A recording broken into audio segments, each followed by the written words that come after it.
안녕히 주무셨습니까? 2월 16일 화요일 아침이 되었습니다. 함께 묵상 기도로 가정 예배를 시작하겠습니다.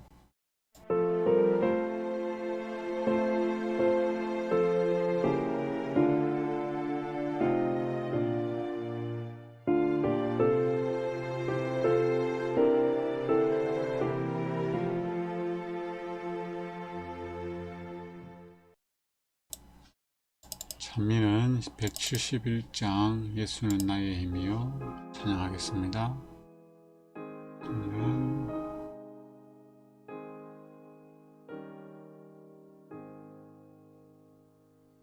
예수는 나의 힘이요 내 생명 되시니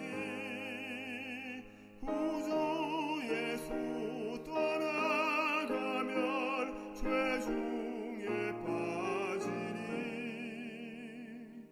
눈물이 앞을 가리고 내 맘에 근심 쌓일 때 위로하리 누구시뇨 주 예수 예수는 나의 힘이요 내 친구 되시니 그의 은혜 간구하면 풍성히 받겠네 햇빛과 비를 주시니 추수할 곡식 많도다 기쁜 열매 주시니는 주 예수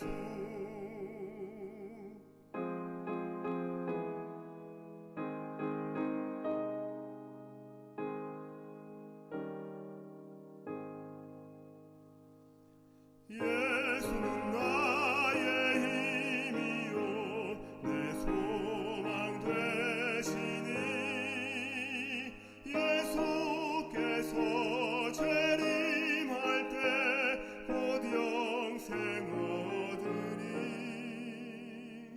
한없는 복을 주시고 영원한 기쁨 주리니 나의 생명 나의 기쁨 주 예수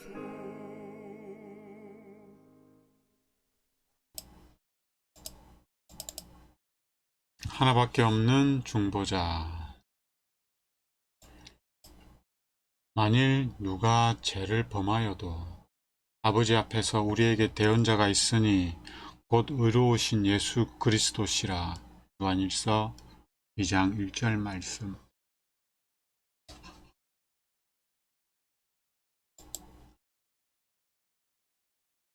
자신의 죄에 대해 핑계하거나 죄를 숨기려고 애쓰면서 죄를 고백하지 않고 용서받지 않은 채 하늘책에 기록을 그대로 남긴 사람은 모두 사탄에게 제압당할 것입니다.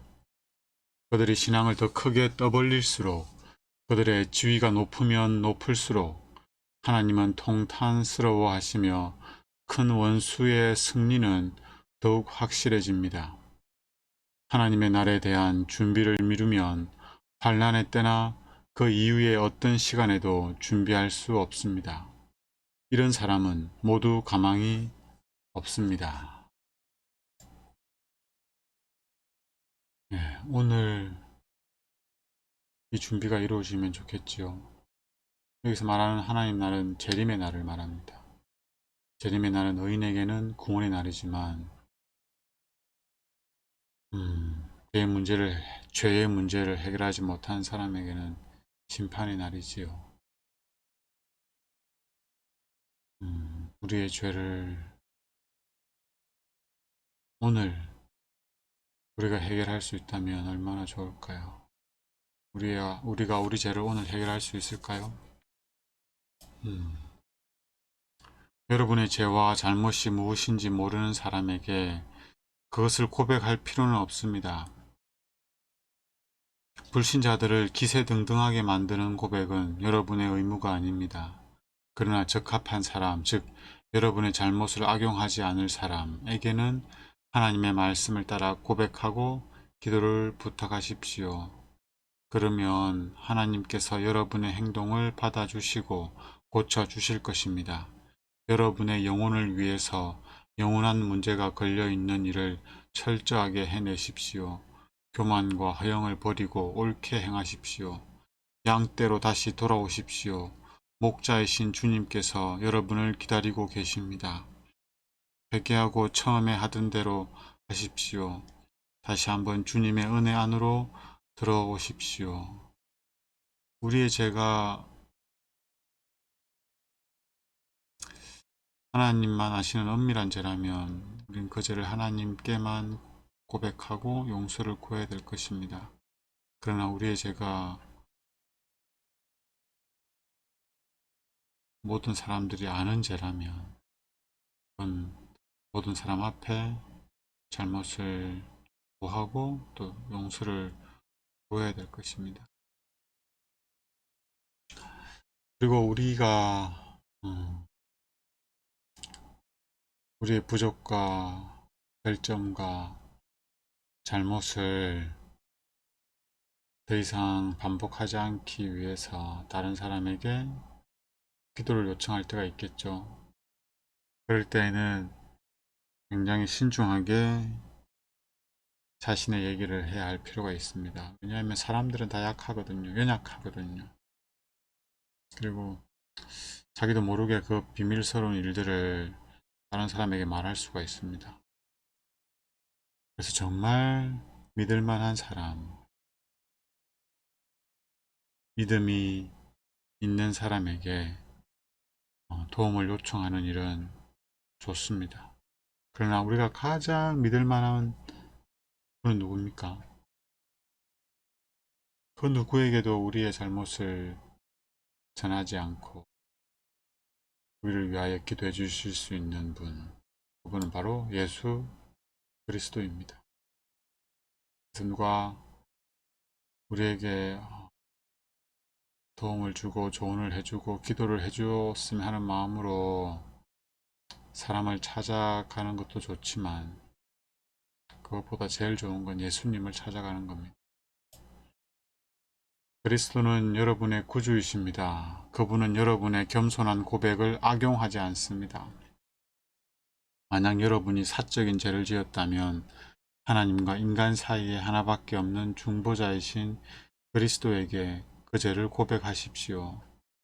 만일 누가 죄를 범하여도 아버지 앞에서 우리에게 대언자가 있으니 곧 의로우신 예수 그리스도시라.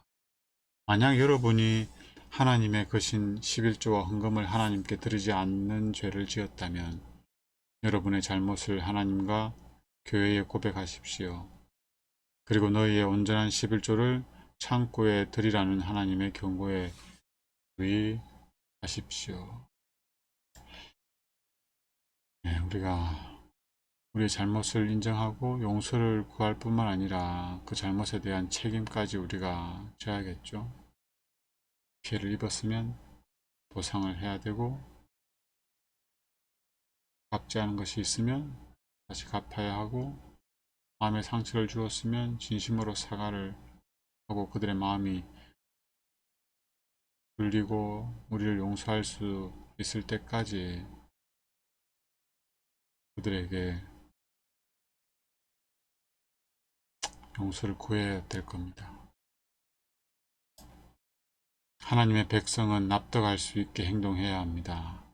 알고 있는 모든 죄를 고백하기 전까지 만족해서는 안 되며 죄를 고백한 다음에는 예수님께서 받아주신다고 믿는 것이 특권이자 의무입니다.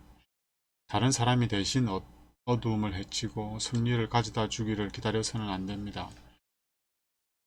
그렇게 얻은 즐거움은 모임이 끝날 때까지만 지속될 뿐입니다. 감정의 기대서가 아니라 원칙에 입각해서 하나님을 섬겨야 합니다. 일상의 업무 때문에 이것을 놓쳐서는 안 됩니다. 시간을 내어 기도하십시오. 기도하면서 하나님이 들어주신다고 믿으십시오. 우리의 신앙은 감정이 아니라 원칙에 입각해야 됩니다. 쉽게 말하면 말씀에 근거해서 신앙을 해야 합니다. 내 기분이 아니라 말이죠. 말씀이 뭐라고 하고 있는지, 말씀이 무슨 약속을 하고 있는지가 우리의 신앙의 기준이 되어야 한다. 이 신앙의 기준인 말씀과 우리의 삶을 비교해보고, 또 우리의 생각과 비교해보고, 우리의 마음의 상태와 비교해보고, 그렇게 될 때 우리는 죄를 깨닫게 되고 예수님의 필요를 느끼게 되고 참된 해결을 할 수 있을 준비가 될 것입니다. 우리가 해야 할 일은 기도하는 겁니다. 우리를 위하여 십자가에 달리신 예수님을 생각하면서 기도하는 겁니다. 오늘도 예수님을 바라보면서 우리의 부족을 용서하시고 또 채워주실 예수님을 의지하면서 생애하는 귀한 한 날이 되기를 바랍니다.